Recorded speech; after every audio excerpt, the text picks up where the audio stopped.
Indigenous rights are an important human rights issue, especially in a multicultural country like Malaysia. The Orang Asli are the earliest people in Peninsular Malaysia and are an important part of the country culture and heritage. However, they still face many problems in protecting their basic rights, especially related to land, cultural, and equal opportunities. In Malaysia, the rights of Orang Asli are influenced by laws and social factors, although the Aboriginal People Act 1954 exists to protect them. Weak enforcement has reduced its effectiveness.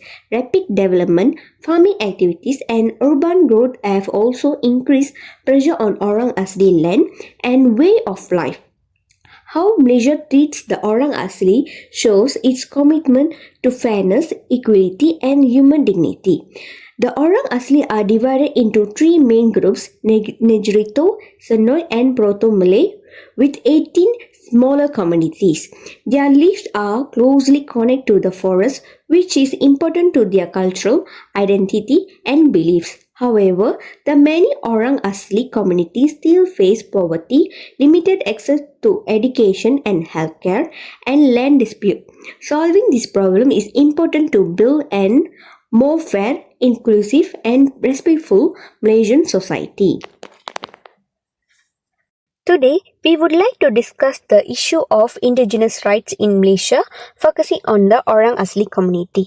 The Orang Asli are the earliest inhabitants of Peninsular Malaysia and are an important part of the nation's cultural and historical heritage. However, their rights remain a major human rights issue and they continue to face challenges in modern society. The Orang Asli consists of three main groups: Nejurito, Senoi, and Proto Malay, with a total of 18 sub-ethnic groups. Traditionally, they depend on forest for their livelihood, cultural, and spiritual beliefs. Although laws such as the Aboriginal People Act 1954 were introduced to protect them, weak enforcement and development-focused policies have reduced its effectiveness. As a result, many Orang Asli communities face land dispute, displacement, poverty, and limited access to education and healthcare. We are interested in this topic because it highlights the gap between legal protection and the real human rights practice in Malaysia. As a multicultural country, Malaysia values diversity, yet indigenous communities are still marginalized. Protecting Orang Asli rights is important to ensure justice, preserve cultural diversity, and promote inclusive development so that progress does not come at the expense of vulnerable communities. To the indigenous people, also known as Orang Asli, their environment is more than a collection of water, animals, plants, and landforms. It is the basis of their spirituality. The law inherently recognizes the Orang Asli as having their own distinct political and social identities. Unlike other communities in Peninsular Malaysia, Orang Asli communities possess a special relationship with their customary lands. Orang Asli laws and customary rights, particularly regarding land, must be acknowledged for justice, human rights, cultural preservation, and practical governance, as these rights predate modern laws, are essential for their survival, that align with international standards like UNDRIP, and have been upheld by Malaysian courts, even though implementation often falls short due to economic pressures and lack of political will.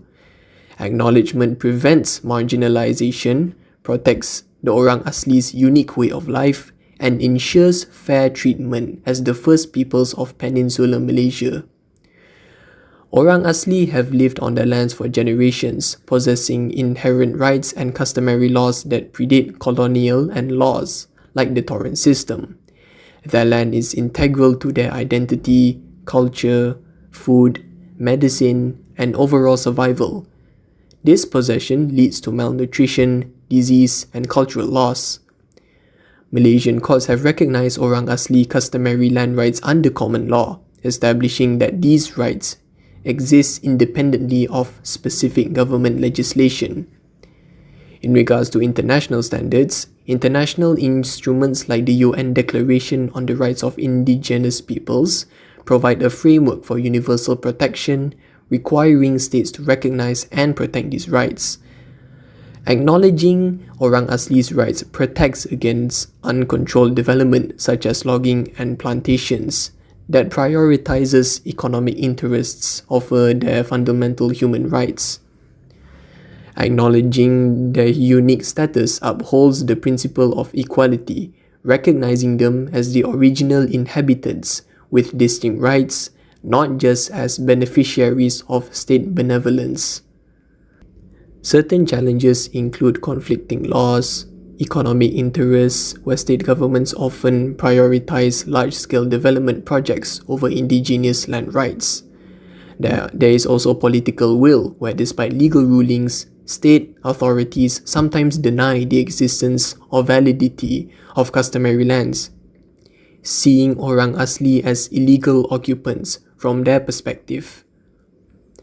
Modern legislation, particularly the National Land Code, often fails to recognize or actively erodes Orang Asli customary tenure.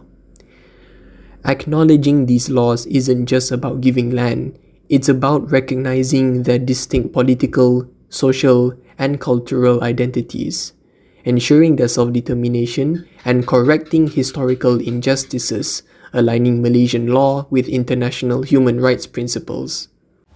One of the main human rights issues faced by indigenous people in Malaysia is the loss of their traditional land.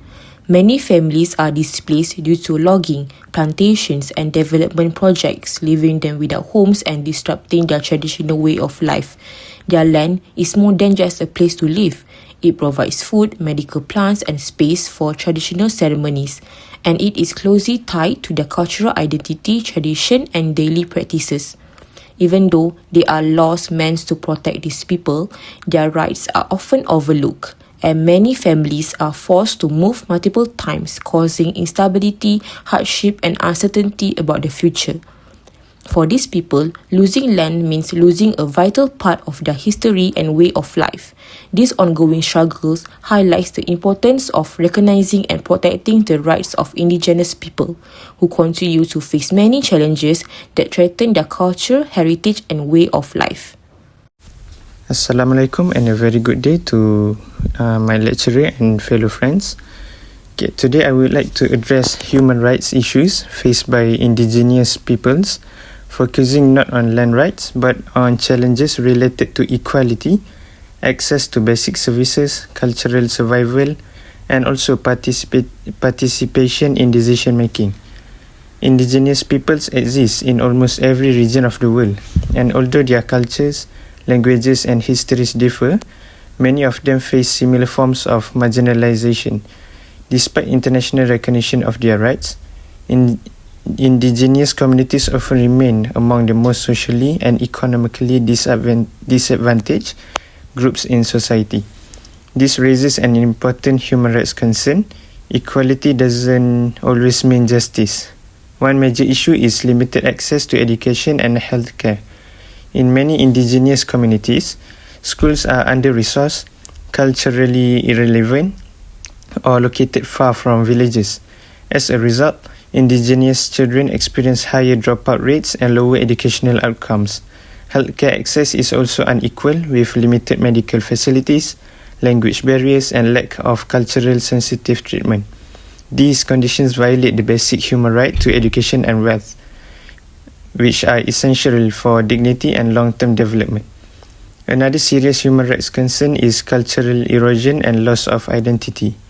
Indigenous languages, traditions, and belief systems are disappearing at an alarming rate due to modernization, forced assimilation, and social exclusion.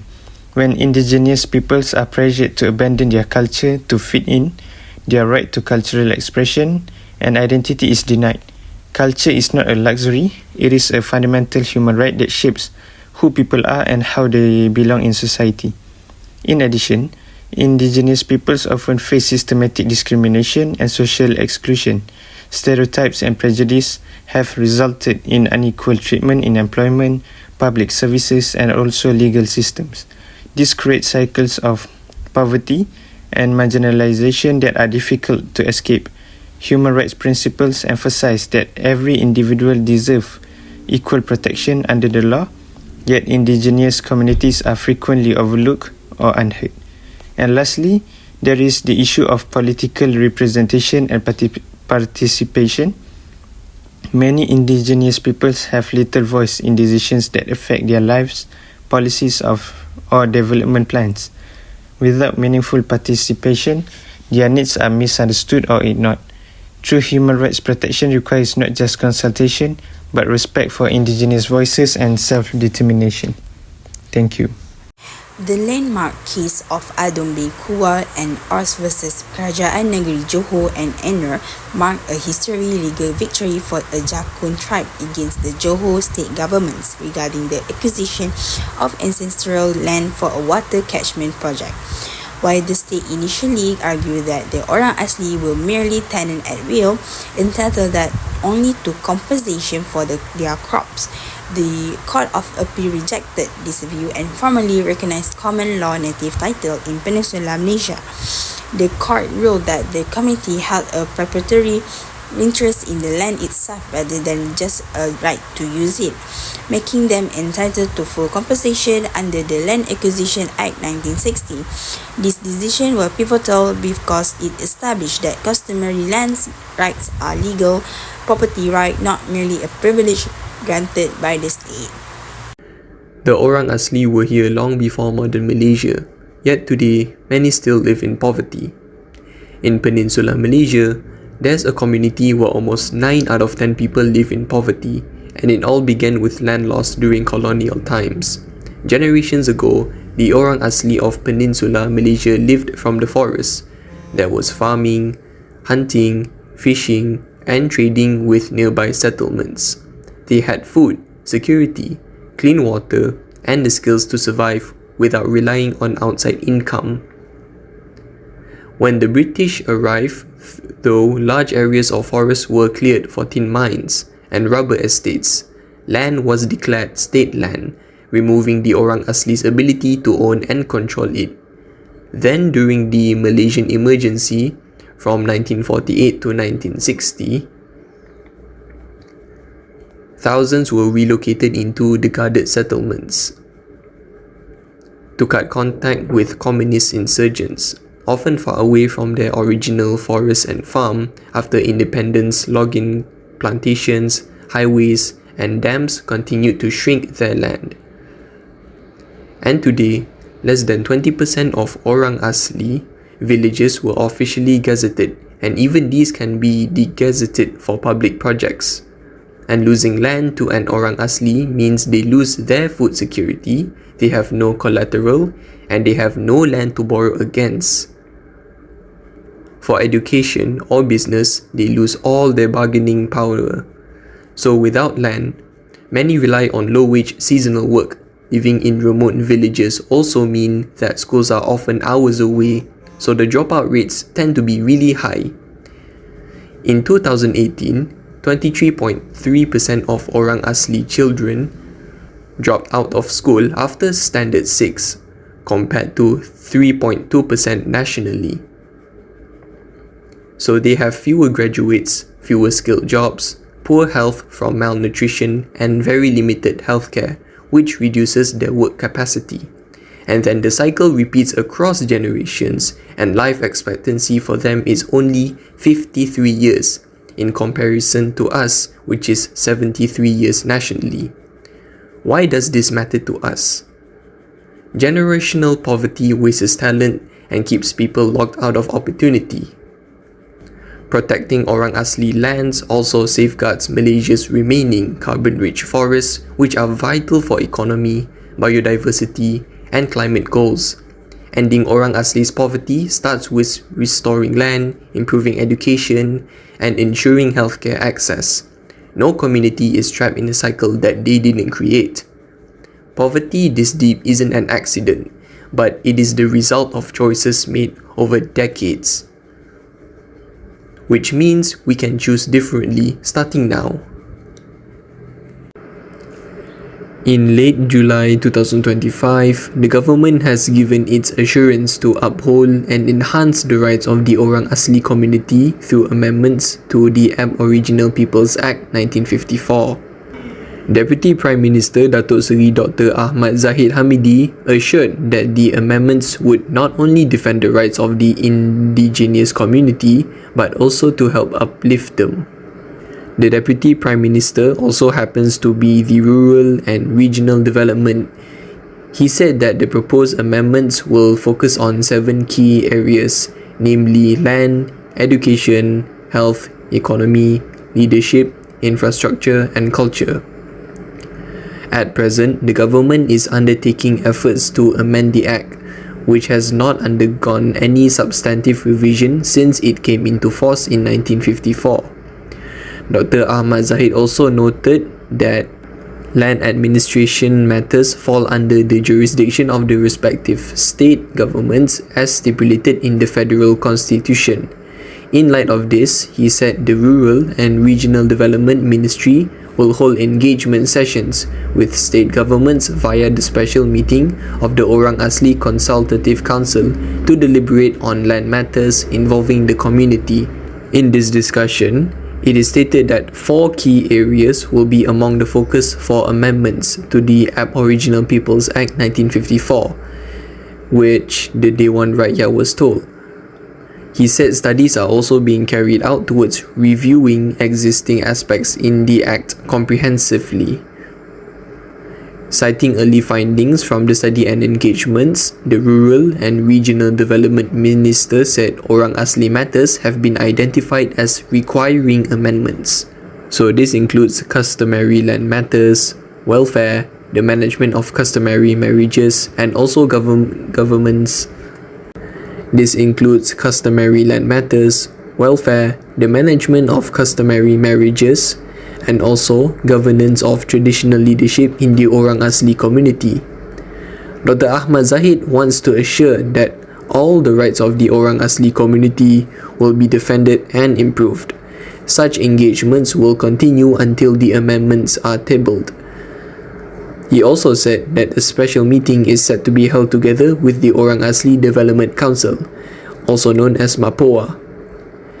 In regards to MAPOA, the meeting will be held concurrently with the National Land Council, which is said to be chaired by the Prime Minister himself.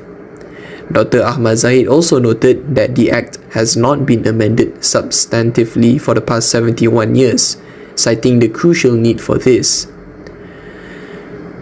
He explains that we need to understand the Act was established to prevent the Orang Asli community from being involved in communist activities. As for today's situation, it is different as he focuses on education, welfare, infrastructure, and also the community's future. The Deputy Prime Minister himself also said the government is developing a comprehensive and inclusive Orang Asli development policy. Regarding this, he explains that the policy is aligned with the Rural Development Policy alongside Malaysia's commitment to achieving sustainable development goals. He also added that the policy will focus on 7 focus strategies, namely land, education, healthcare, economy, leadership, infrastructure, and culture. In response to a question by Datuk Seri Jalaluddin Alias of Jelebu, who asked if the government intends to amend the Aboriginal Peoples Act 1954, Dr. Ahmad Zahid ensured that the community's rights are to be upheld. Orang Asli laws in Malaysia stem from the Federal Constitution for General Rights. The specific Aboriginal Peoples Act 1954 for land and welfare and court decisions recognizing customary rights. Through the APA, administered by JACOA, heavily regulates land dealings, often conflicting with customary practices and limiting strong protection despite constitutional intent for advancement and land rights. There are key constitutional provisions. First is Article 8, Section 5, Subsection C, which allows laws for Orang Asli advancement, welfare, and proportional public service positions. Secondly is Article 45, Section 2, which mandates senators to represent Orang Asli interests. The third one is Article 160, Section 2, which grants power to legislate for Orang Asli welfare. The main key legislation is the Aboriginal Peoples Act 1954, Act 134, where the primary federal law for Peninsular Malaysia's Orang Asli, regulating land, resources, and general welfare overseen by JAKOA. In conclusion, the struggle for Orang Asli rights in Malaysia is not merely a legal issue, but a fundamental question of justice, dignity, and moral responsibility. As the earliest inhabitants of Peninsula Malaysia, the Orang Asli possess deep culture, spiritual, and historical ties to their ancestral lands. However, as this study has shown, these ties are often undermined by weak statutory protection, inconsistent policy implementation, and development-driven pressure. While laws such as the Aboriginal Peoples Act 1954 were intended to safeguard Orang Asli welfare, landmark cases like Adong bin Kuwau and Sagong bin Tasi clearly demonstrate that indigenous land rights exist independently under common law and are protected as proprietary rights under the federal constitution. Despite these judicial victories, the continued failure to fully enforce court ruling, gazette customary lands, and uphold free, prior, and informed consent reveals a serious gap between legal recognition and lived reality. Ultimately, protecting Orang Asli rights is a measure of Malaysia's commitment to justice, equality, and a truly civilized society. Meaningful reform requires not only stronger legal enforcement, but also genuine respect for indigenous self-determination. Only that can national development progress in a way that is inclusive, ethical, and respectful of Malaysia's indigenous heritage.